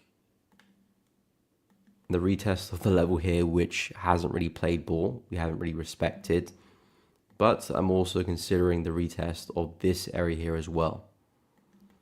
0.838 here for euro pound, because at the end of the day, what do we have here? We've got some bullish structure. Now, I'm not looking for this to continue pretty much. We've got higher highs and higher lows here.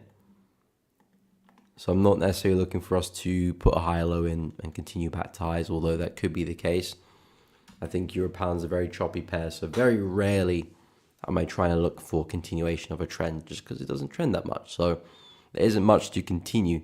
Of course, it will have some trends from time to time, but since 2016, so the best part of a decade, we've been incredibly flat.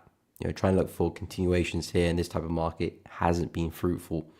Trying to call tops and bottoms, however, has been pretty fruitful. So I always want to try and pick support well pick resistance well, and pretty much just trade it to the next level rather than the next swing point. But yeah, for euro pounds, I've had two areas of interest. So as I said, coming into the week, the retest of the high and of course the area of demand.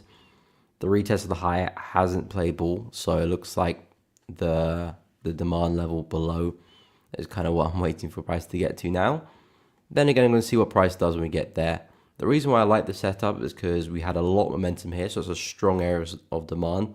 It gave us a pretty tasty move to the upside.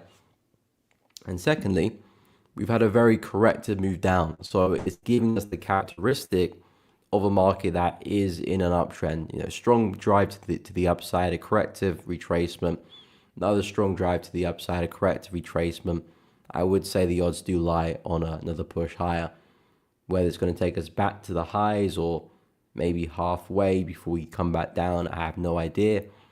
But I feel like this is a nice place to position yourself long. I'll probably look to secure partials at some of these levels along the way. But in terms of a smart place for some entries, I think this is a good place to keep an eye on. Just, of course, need price to get there. Silver to stay relatively flat, gold to trend down a little, as is my... Oh, okay, is your expectation. Okay, so you're expecting gold to drop then, and that's where the gold weakness will come in. That could be the case as well. I think silver looks incredibly flat anyway, so to be honest, I'm not even looking to trade silver. Unless we can push down, but to me, silver looks very flat. I can probably find better setups on some other FX markets, to be honest, so I'd probably just spend my time there. But I think silver looks incredibly flat. I'm not ready to sell gold. Gold, in my outlook, is still kind of resting at areas of support right now. Coming back to retest the prior high, coming back into the low end of this channel. This is not really an area which I want to be selling gold. Doesn't mean we can't go down, of course, but just not an area which I want to sell gold from. And yeah, gold still does have room to the downside. We're still very oversold, so I wouldn't be surprised if gold is going to push down. I think it still does need it, but from this area, I wouldn't be selling. Okay, just find it interesting how TIA still works on cross pairs. Yeah, that is true. And gold, Bitcoin. That's an interesting market. But yeah, I mean, again, it is weird because technical analysis is a bit like magic, isn't it? Because it's not real, but it is real. You know, the market itself doesn't go, oh, there's a double bottom, let me now react to that. It's, the market is a combination of buyers and sellers. And the funny thing about us humans is that we tend to act in a certain way as a collective. You know, we tend to buy when we're greedy, when things are going well. We tend to sell when things are fearful. And for whatever reason, whether it's fundamentals or financial situations, things will tend to repeat and go through cycles. And that's kind of the fundamental basis of technical analysis. It's the expectation that participants of the markets, whether big institutions or retail people, traders like us, will tend to do the same thing in similar situations. So if price can get to these areas, do things that we have seen in the past, there's a good chance it will happen again. Again, nothing's going to be clockwork and keep doing it. But, you know, if participants of the market tend to do the same thing on average across a long period of time, well, then you can start to map out those patterns, map out those ideas, and potentially trade them.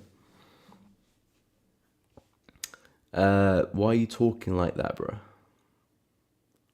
Talking like what? What am I talking like? I'm talking like how I always talk. But gold against Bitcoin, I haven't actually looked. I don't think I've looked at this chart. Well, it's safe to say that gold against Bitcoin is very much down. Yeah, gold has definitely outperformed Bitcoin. We can all say that. Um, yeah, I mean, it actually looks interesting, to be honest. It looks like price is actually probably coming back to an area where we probably could see a pushback down into support there. So that probably means another kind of rally for Bitcoin against gold. Again, it doesn't necessarily mean that Bitcoin is bullish, even though Bitcoin is bullish right now. But it does mean that Bitcoin could probably be seeing some more strength against gold, and that could probably continue back to the lows here. So relative to gold, we might see Bitcoin kind of continue to rally there. But yeah, very, very bearish market. Looks like we're probably going to see another push back down. Consistent lower lows and lower highs there. Could see price go and break the floor again and continue lower. But yeah, Bitcoin has been outperforming a lot. Bitcoins have been outperforming the stock market as well, to be honest, even despite the kind of semi-crisis we had early in the year where everything was bleeding. Bitcoin didn't actually fall too much. Bitcoin actually held ground pretty well. It did come down, of course, but it was nice and corrective, found support very early on, and now it's had a very nice flush to the upside. So Bitcoin looks like it's coming right back into resistance, and potentially we could still see new highs there. So Bitcoin to me has been very impressive, I must say.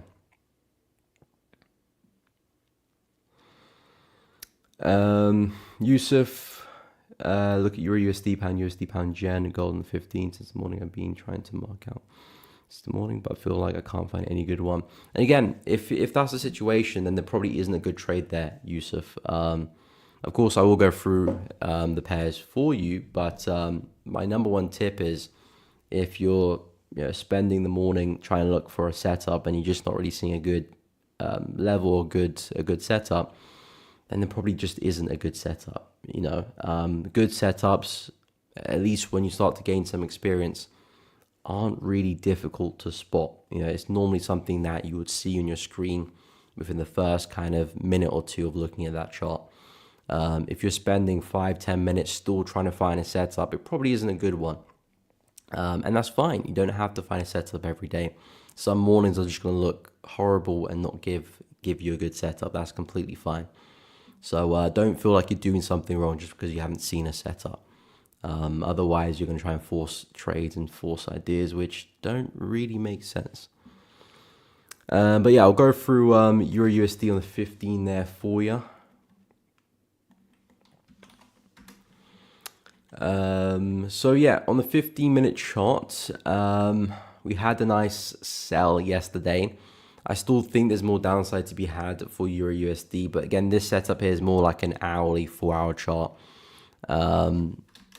opportunity, because what I'm looking at is this bearish structure on the 4-hour chart. We've got a swing, pullback, swing, pullback, swing, pullback, looking for another swing. So that's basically what I'm eyeing up on the 4-hour time frame / hourly. So I think that could be a nice little entry there, perhaps if we double top to take Euro back down again.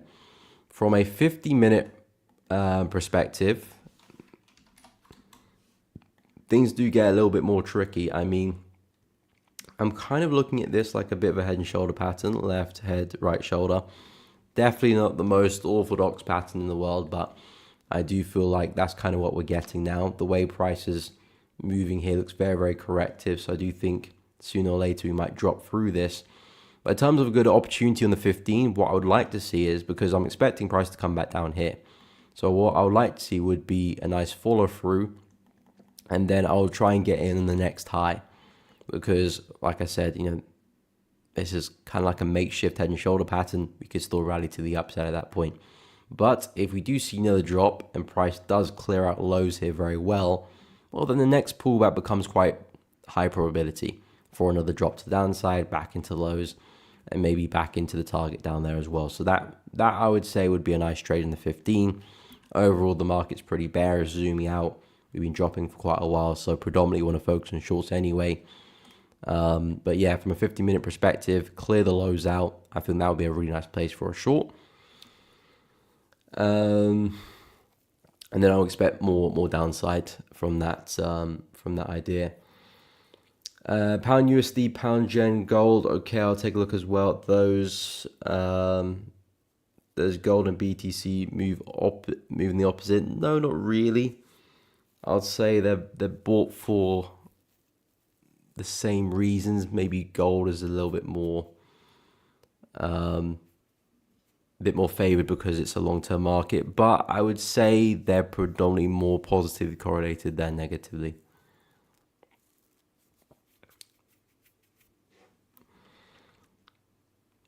Don't tell the Moon Boys BT can go down. They're comfy. I know. I need to protect myself against that, Ben. Kojo, thank you. Appreciate it.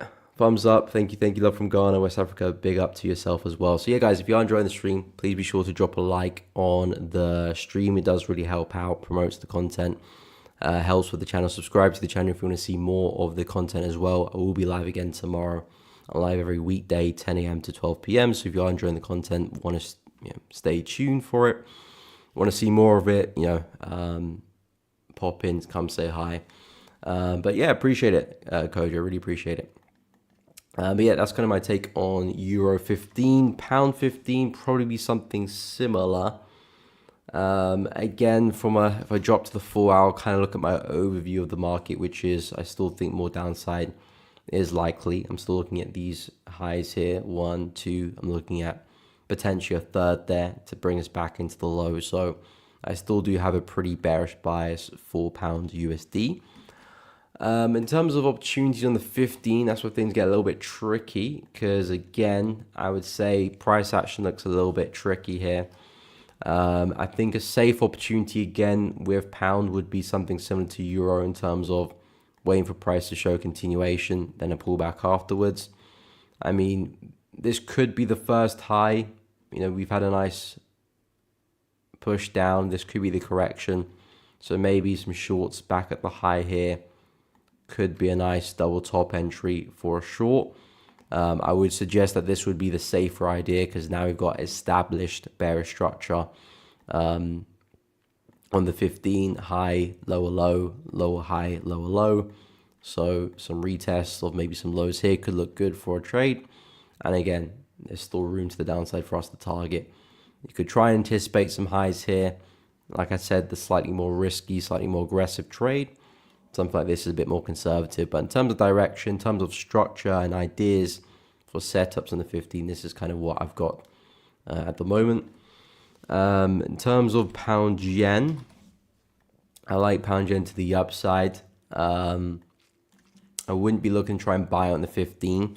We'll come back into a nice zone in the 4 hour chart, which I would say entries on the 4 hour or maybe on the hourly time frame look best. I wouldn't drop all the way to the 15 and try and find an entry there. I think that's a little bit too small of a time frame. So from a 15-minute perspective, I would probably wait to see if we can reverse maybe something like this, form a nice double bottom, break structure, come back and retest and try and catch a higher low somewhere. That would be something that would interest me. Of course, a lot needs to happen before we do get that set up, but again, patience is a key part of trading. If something's not quite there, you're going to have to wait anyway. But yeah, pound yen coming into a very nice level of support. So naturally, I'm going to have a bullish bias in this area because I do expect us to react and continue higher. And if I'm going to trade that from a 50-minute time frame, I don't want to be trying to pick up lows here and trying to get long from that area. I could end up taking 2, 3, 4 losses before I do catch the win. And that's if price does hold the support and gives you the win. I'd rather wait for structure to start to form and then pick up some higher lows somewhere. So that's something I'd keep an eye on for pound yen. Then in terms of gold on the 15, I like what I'm seeing with gold on the 15. Nice reaction to the upside. Looks like we're starting to shift. This is, of course, our last high in the market, which gave us the sell. Again, if I go to the 4 hour chart, this for me here is predominantly a bullish territory. So I'm looking for buys here. I know the market has been trending down, but now that we come back to retest prior resistance, which of course is support, come back into the low end of the channel, this is bullish territory. So naturally, I would have a bullish bias. And again, if that is the case, I need to see some more bullish structure. Price can push to the upside, pull back, see a higher low. Something like that would convince me for an entry, maybe a retest like that. And again, very hypothetical. A lot needs to happen for that setup to happen, of course. But again, that's the idea. There's not always going to be a trade in the market. Sometimes I drop to the 15 and boom, there's a trade straight away.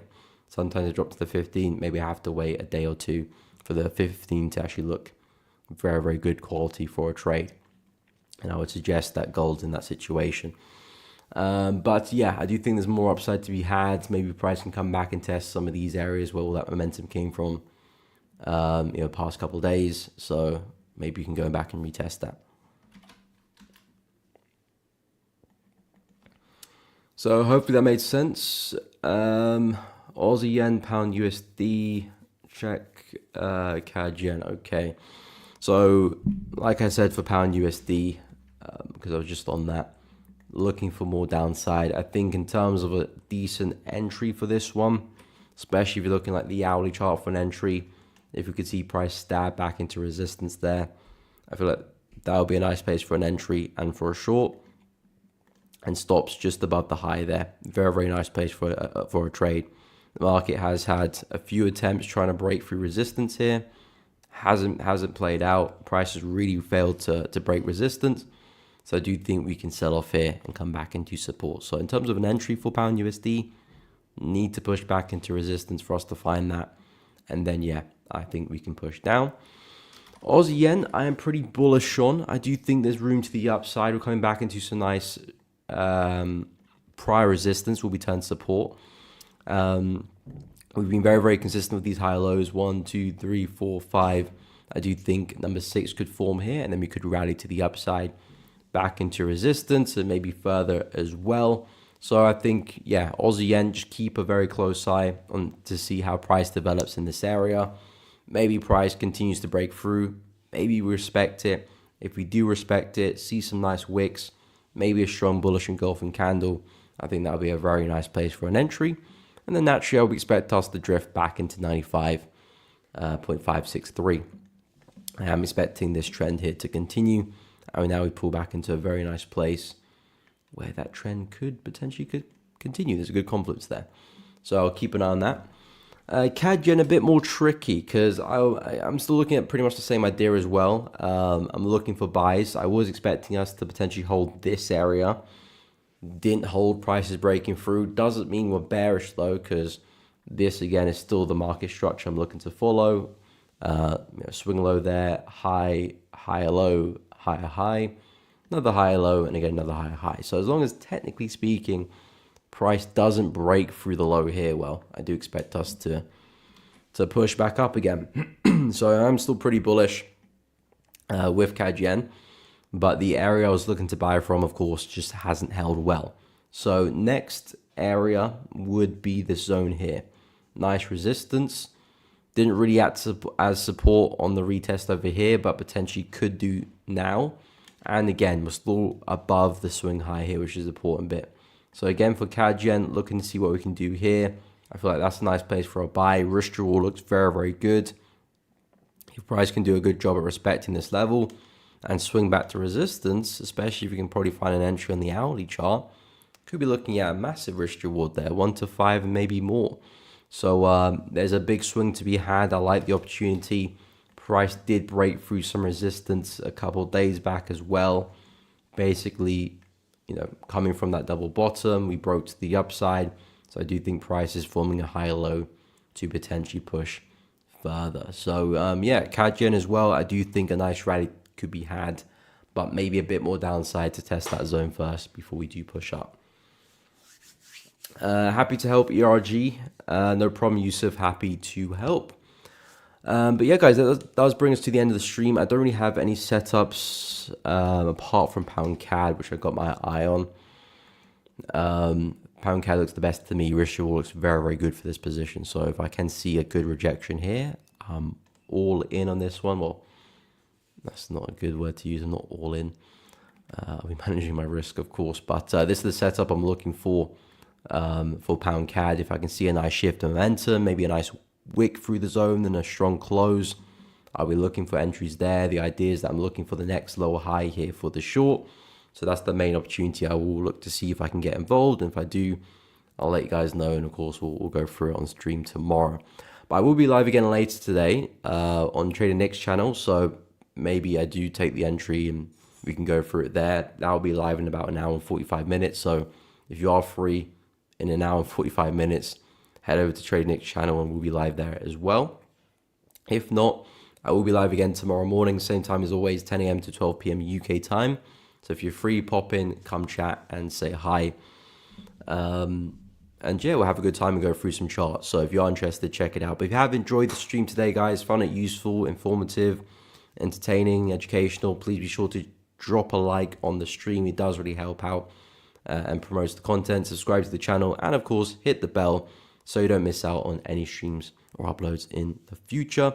Check out the Discord channel to Elevating Traders, link in the description below. You can chat with other traders there, chat with myself, share ideas there, look what other people are trading. Any updates regarding Elevating Traders, you can find it there as well. So if you're looking to join the community, check it out. Free to join, links in the description. But guys, appreciate it. Thank you so much for tuning in for another stream. Like I said, live again in a bit with Trading Nick. If not, I'll hopefully see you all tomorrow. Take care and have a good one.